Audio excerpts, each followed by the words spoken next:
Okay, so that's the intro to torque, and we'll do a bunch of torque calculations. Um, but it's important for us when we think about. So a system in equilibrium is one that's not accelerating.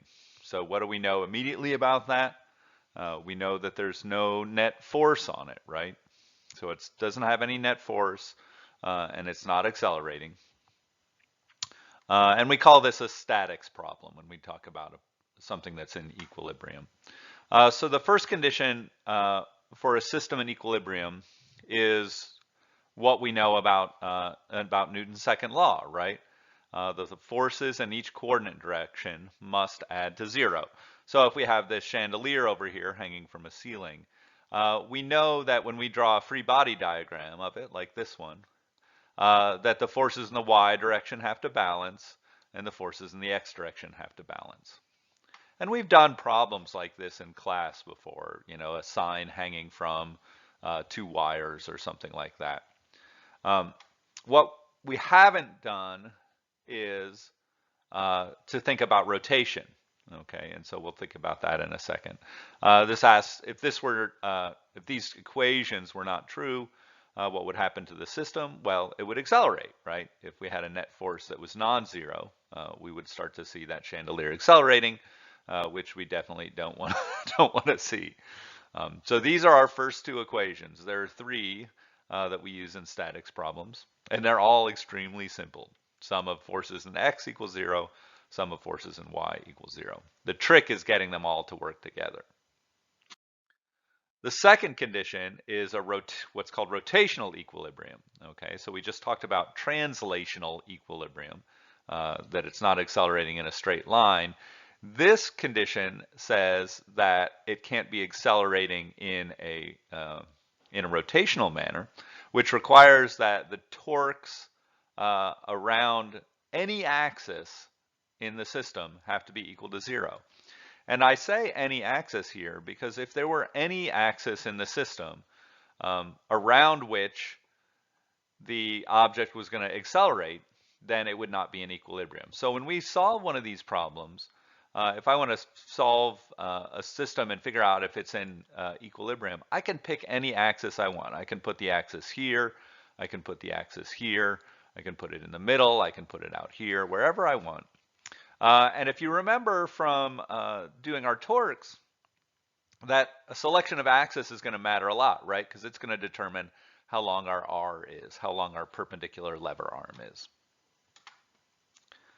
What would happen if this equation weren't true? The object would start to rotate, like our ruler here. It would start to turn here in a clockwise fashion. All right, so let's work through a couple of small examples here to understand how these static problems work. The first thing we need to know is what a center of gravity is. A center of gravity is essentially a balance point of a solid object. So if we take this guy here who's whatever, I don't know if he's pole vaulting or balance beaming or something, but he's got this pole here. If I were to hold this pole with one finger at the center here, then we would expect that it would balance. That's our center of gravity. It's in an object of uniform density. It's the same thing as a geometric center of the object.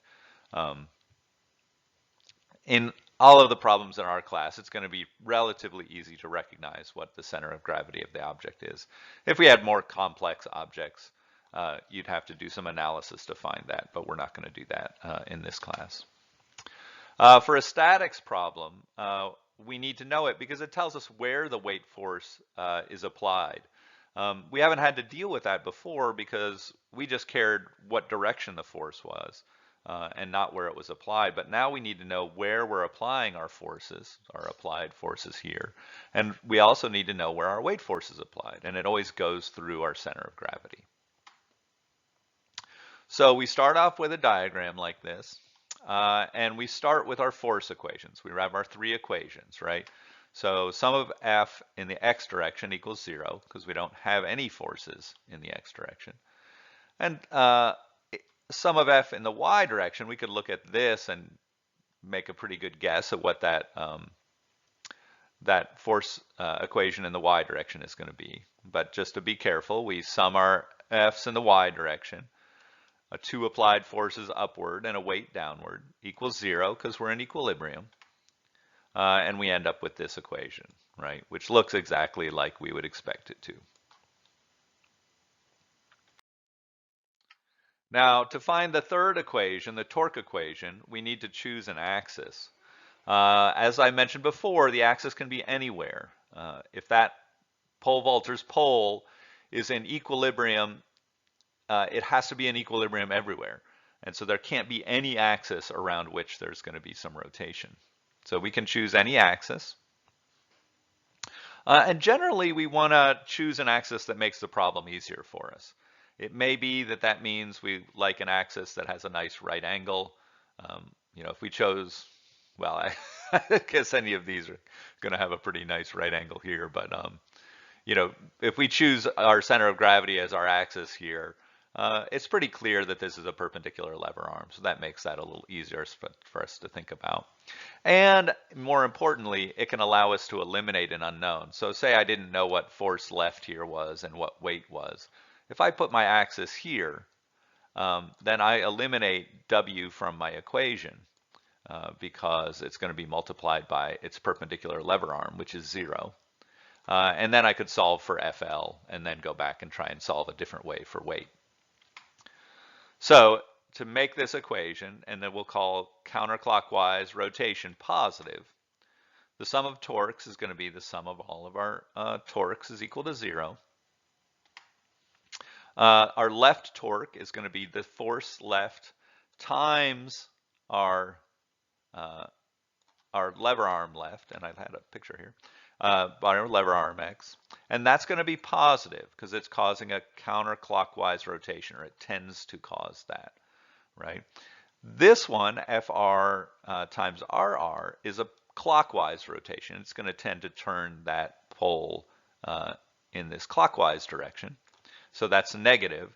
And then the weight force doesn't have any perpendicular lever arm, so we can zero that out.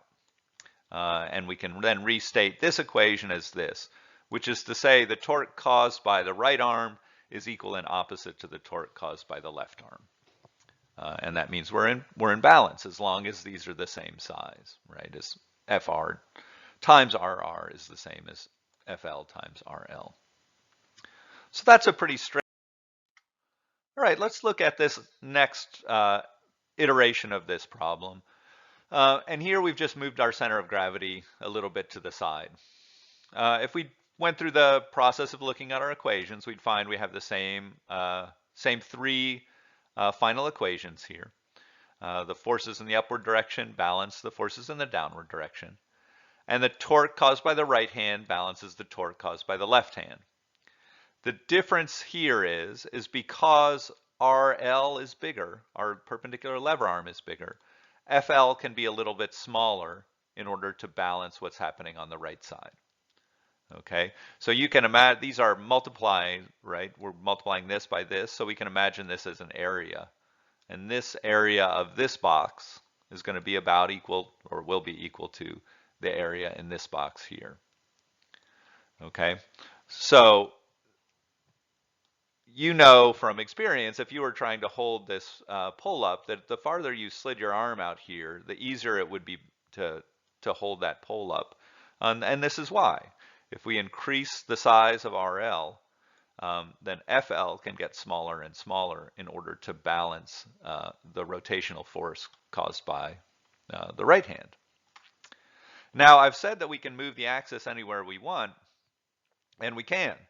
So just to give you an example of that, what if we put the axis over here around our right hand? Well, in that case, we would find that we could eliminate the right hand force because that would go right through the axis. The weight force would cause a torque around the axis here.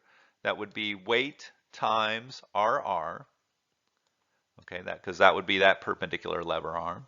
And that would be a negative torque, right? Because it's moving in the clockwise direction around this axis. So that's that term. And then this term would be still FL in this direction. It would still be a positive torque. But now our lever arm would be RL plus RR. It would be this whole length here. Okay, so we can solve this problem, or we can solve that problem. And in some cases, it's useful to solve both. We might solve this to find one of the right or left force, and then we could go to here to figure out what the weight force is.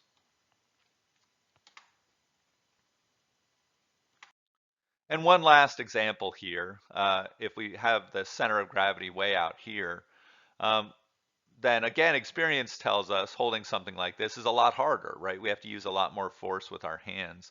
And statics explains why.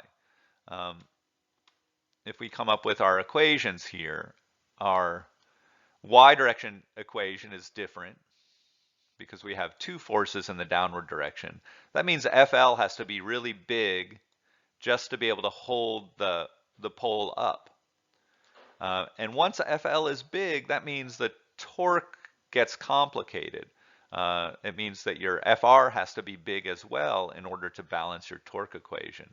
So here our torque equation, and we can see this over here, if we put our axis right here, the positive torque is going to be FR times RR, and the negative torque is going to be FL times this entire length here, which is RL plus RR. Okay, so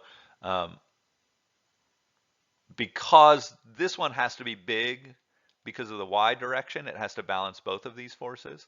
And once this is big, then this also has to be pretty big in order to keep our torques in balance. And this is why it's really hard to hold a really long object at its end, because you have to create those torques in different directions with your hands in order to keep that object in balance.